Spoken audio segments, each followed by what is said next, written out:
The NFL is buzzing with excitement, and the Detroit Lions are in the spotlight. An unexpected turn of events could impact the future of one of the team's greatest talents, while bold decisions are shaping a new era in the Lions' leadership. There's even speculation involving big names and strategies that are generating a lot of discussion.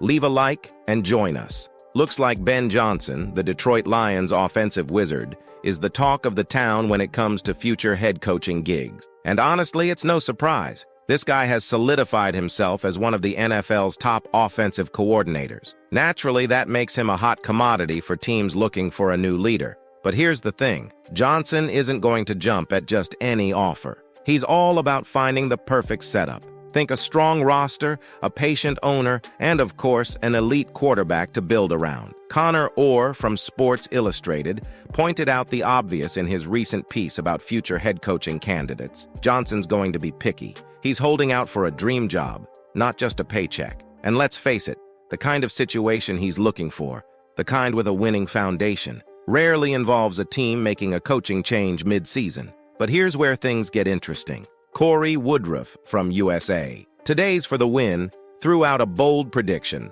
What if the Cincinnati Bengals are the ones to snatch Johnson? Yep, you read that right. Woodruff envisions a scenario where Zach Taylor gets the boot and Johnson steps in to take the reins. It's a wild thought, but hear him out. Cincinnati, with Joe Burrow at quarterback, is exactly the kind of team that would check all of Johnson's boxes. Now, the Bengals are in rough shape this season, sitting at 4-7 after a frustrating loss to the Chargers. Their playoff hopes are slim, and the pressure on Taylor is mounting, especially with stars like Burrow and Jamar Chase visibly frustrated. Taylor's under contract through 2026, and Bengals owner Mike Brown isn't exactly known for splashing cash on coaches who aren't working. But if Cincinnati ends up with a losing record, especially given their talent, it could be time for a change, and that's where Johnson comes in. With Burrow as his quarterback, a solid roster, and a chance to turn things around, Cincinnati could be the dream destination. Sure, winning in the AFC is no cakewalk,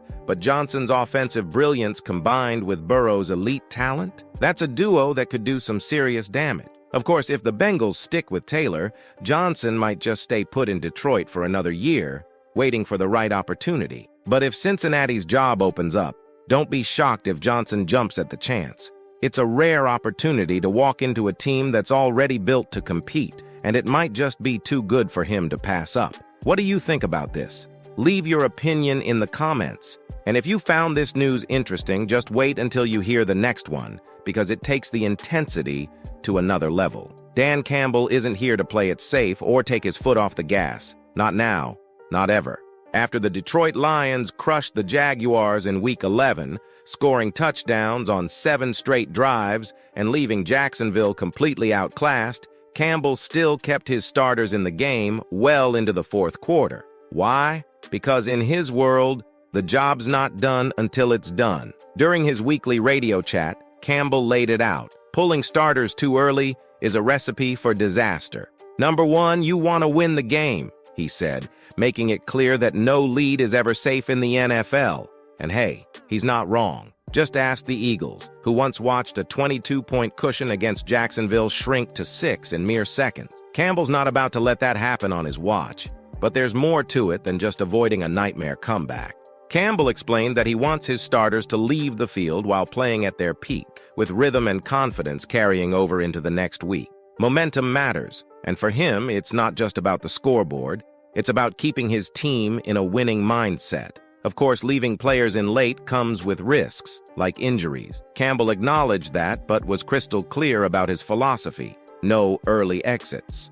If you're asking me to pull somebody out in the third quarter or even the second quarter, I'm never going to do that, he said. For Campbell, the fourth quarter is the absolute earliest anyone gets a breather, no matter how lopsided the score. Still, perfection is the standard in Detroit, and Campbell's not letting anyone off the hook, even after a blowout win. Offensively, he saw moments where the Lions could have scored faster with better execution. And as the schedule heats up with tough matchups against Green Bay, Minnesota, Buffalo, and San Francisco, every second will count. There were 3 drives where we could have scored 5 plays sooner, Campbell said.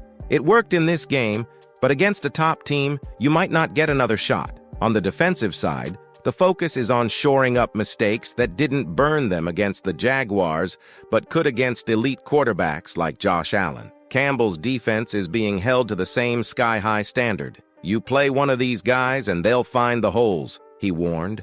It won't just be an explosive play, it'll be a touchdown. Despite all the nitpicking, Campbell loves where his team is headed. The Lions are chasing perfection, knowing full well they'll never reach it. But that's the point. You should strive to play the perfect game, knowing you never will, he said, but you're always reaching for it. And with Campbell leading the charge, the Lions are doing just that. If there's one thing that's clear, it's that the Lions are not messing around. Whether it's the future talent or the impact of bold decisions, the team is shaping up to be something big. What do you think? Leave your comment and subscribe to the channel so you don't miss any updates.